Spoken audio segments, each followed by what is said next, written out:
Hey, it's Corey for Cleveland Pride. It's the 25th anniversary, taking a look back, and I'm here with the creators of Cleveland Pride, Martha Pontoni, hi. Hello, good morning. And, yes really, Drew Carey. Good morning. He's so sick of hearing that, I'm sure. Okay, which one of you wants to start with this? Let's paint a picture of 1989, 25 years ago. What inspired Pride? What inspired you to take action and put Cleveland Pride together that we all know and love now as a huge event, but back then it was a grassroots thing that you started. So why don't you give us a little bit of background? Sure. I mean, it wasn't like one thing, like wasn't a lightning bolt. There was a lot of things going on. It was 89, and I'll tell you, I was 29 years old. So, and Cleveland and the world were a very different place. There wasn't anything in Cleveland. There wasn't a cohesive community here. There was a community center, and they actually had a business fair the year before, and it was very well attended. And that's sort of like, oh, people actually are coming out to do that. Cleveland was a place where people didn't come out publicly. There was only a few of us who would actually be on the news or talk about being gay publicly. One of those people that I'm really glad I have the time to mention, because he is a hero that we should remember, is Linus Harrell. But Linus was a different kind of man. He had a bone in his nose and piercings everywhere. So this was a long time before people do it on a regular basis now. So he really was considered rather non-conventional, but he would talk about being gay. And then I came along and I would talk about being gay. And there was a conference at Case Western Reserve that went on for a few years. And, you know, I was inspired to be more a part of that. And, you know, we would go to Columbus for they had a march, but they didn't have anything else, just a march.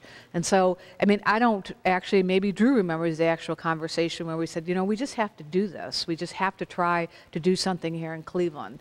I mean, you know, it sounds like the old lady who wants you to get off the lawn, but it really was very different. And it was quite a courageous thing to come out and say you were gay. There were lots of gay people, but just not a lot of gay people who were out.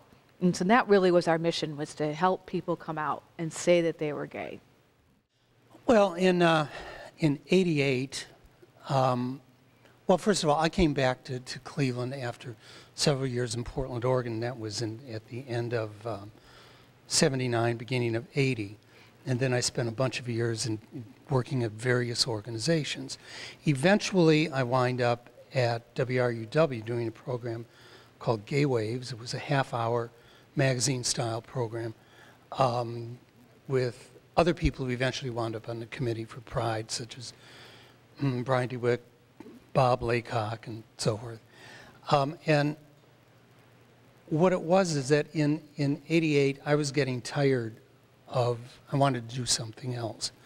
So I was talking to Brian on the phone, and I commented that I was kind of tired of gay. We just wanted to do something else. And he said, well, you can spend the next year planning a Pride celebration for Cleveland. And I think he said something that you had said something about that. And so I hung up with him, called Martha, got her voicemail. Actually, I got her answering machine. We didn't have voicemail. And I said, you know, I thought we might talk about putting this celebration together. And a while later, she called back, didn't even say hello. She said, we have to do this. So we met in my apartment, in my kitchen, about a week later, and fleshed out a couple of, you know, some ideas. Decided that we had never done this sort of thing, so therefore, yeah, we had to do it. And we set a date for a meeting to, you know, to call out and to get people to come to a meeting at, I think it really was at the center. And you ran an editorial and called some people, and I called a bunch of people, and people showed up. And then eventually we got our committee together, and that's it. Well, you mentioned that people showed up, and I just got some unofficial numbers. Last year at the 24th Pride, 24,000 people showed up. How many people showed up that first year, 1989? I think the number that comes to my mind is like 600. I think that's the number, and we were so excited that 600 people showed up. And we didn't really, our motto that year, and this is bringing us back to me, is we're doing it for ourselves. If no one else comes, fine. We're having a pride celebration for us, the people on the committee.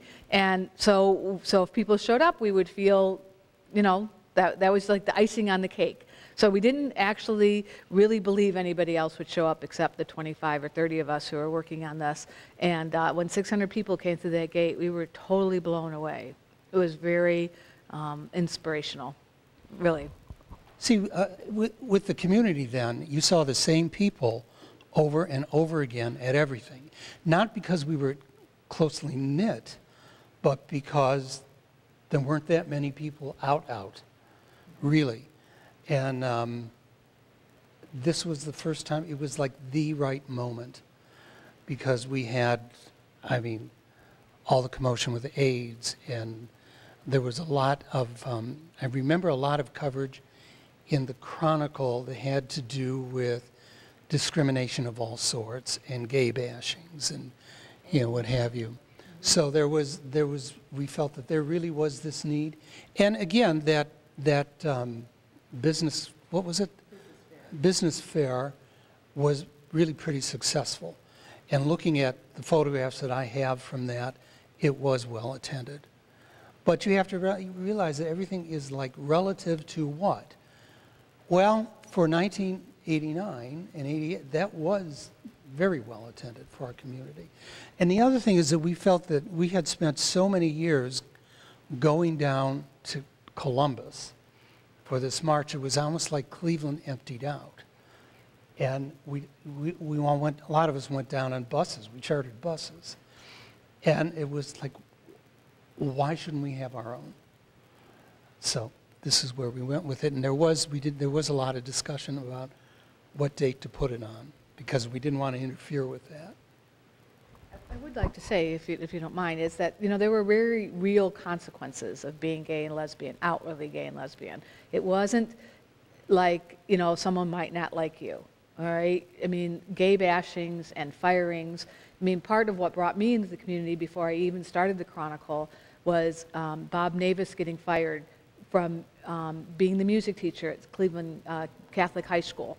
He was a teacher there for many, many years. Everyone loved him. Somebody found out he was gay, they fired him. Then they threw Dignity, which was the gay Catholic group, out of the church. They couldn't even meet in a Catholic church anymore. The other thing I think that was happening was men were getting entrapped down on West 3rd, which is not like it was now. And there were several gay bars down there, and the police would just pick them up and beat the crap out of them. There's no other way of saying it. I remember sitting in court, and it was Carl Stokes as the judge, and he threw the case out because it was quite obvious. There was one man out of the 20 or 40 that got picked up that night and were given tickets and put in jail and humiliated, who said this was wrong. One man stood up, and the police could not justify what happened because they literally just took them off the street for no particular reason, beat them up, threw them in jail, and made up all these charges against them. So if you remember, if you start thinking about why it was important to start being more visible, was because of this. I mean, teachers being fired, people being thrown out of their homes, being deserted by their parents, being beat up, living isolated, lonely lives. I mean, the Chronicle had just started for a few years. We were getting all kinds of subscriptions from very rural places around Ohio. I mean, it just, I think that that's maybe why, or that is why, given that perspective and being the publisher, the editor of the Chronicle, I could see that there were people who wanted to do this. They wanted a safe space. So here was going to be a safe space. To us, it was out, you know, out in the open, even though it took place on West 29th, and it seemed a little isolated now. It wasn't down in Voinovich Park. So, but it still was out in the open. I mean, we were going to be out there. That hadn't happened in many, many years in Cleveland. And so that's why I think we concentrated, not really believing that anybody else would show up. And people did show up. Teachers showed up, people who were teachers, but they would hide from the cameras who showed up because they would lose their jobs, even if there was a little hint. Now, we did have the picture. We talked about the picture of that young girl in the PD, and you can see she has a couple tattoos and some wild earrings. And at that time, she looked pretty, you know, on the edge. She was very on the edge. I look at her now and I think she seems pretty, but I remember thinking they only pick the freaky people, you know? They only concentrate on the drag queens when they have the cameras out there. So they pick the most freakiest kid in all of Pride to put in the paper, you know?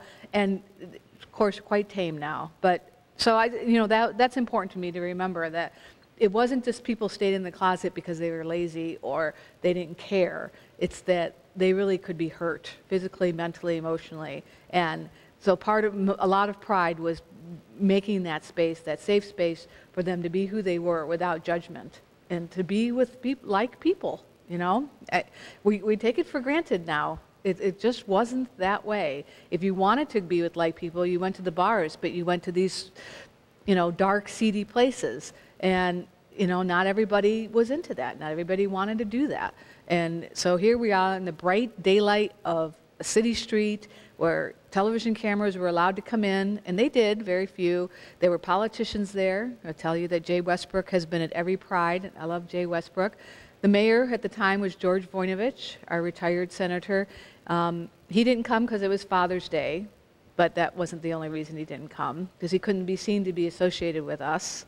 But, I would tell you that I'm almost tearing up thinking about how exciting it was that day to see all those people come through the gates when we opened the gate, and they all came in, and really they had it was a great time, it really was a great time.